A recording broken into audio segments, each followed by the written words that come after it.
هو بيعتمد على 3 حاجات اساسيه. لو احنا عملنا ال3 حاجات دي هنعرف نشتغل رزق. ايه هم ال3 حاجات؟ ال3 حاجات اللي هم لازم زي ما حضرتك سالتي هو بيعمل كده واحنا لازم نعمل كده.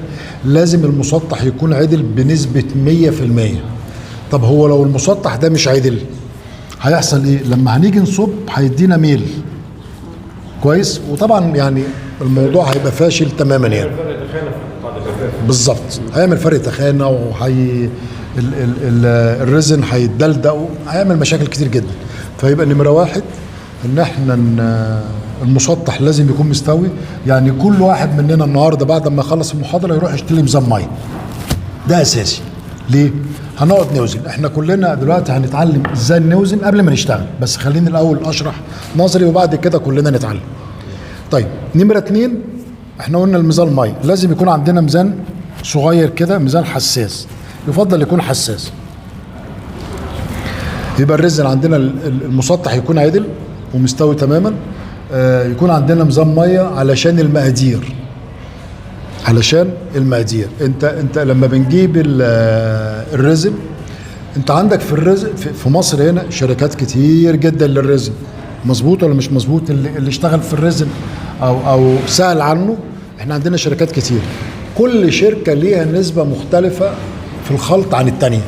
يعني في شركه تقول لك من 1 ل2، من 1 ل3، 40%، 25%. كل شركه ليها نسبه خلط بين الايبوكسي الريزن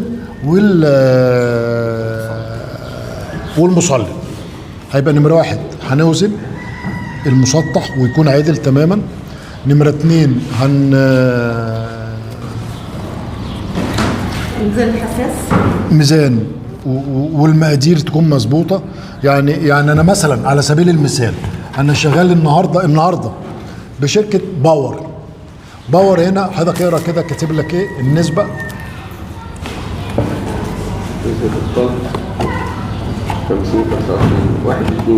من 1 ل2.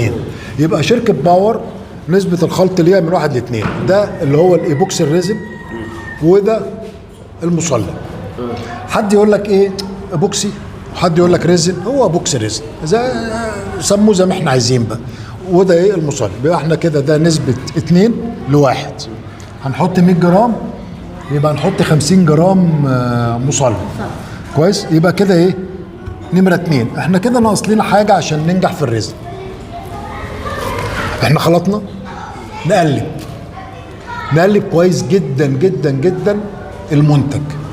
لو احنا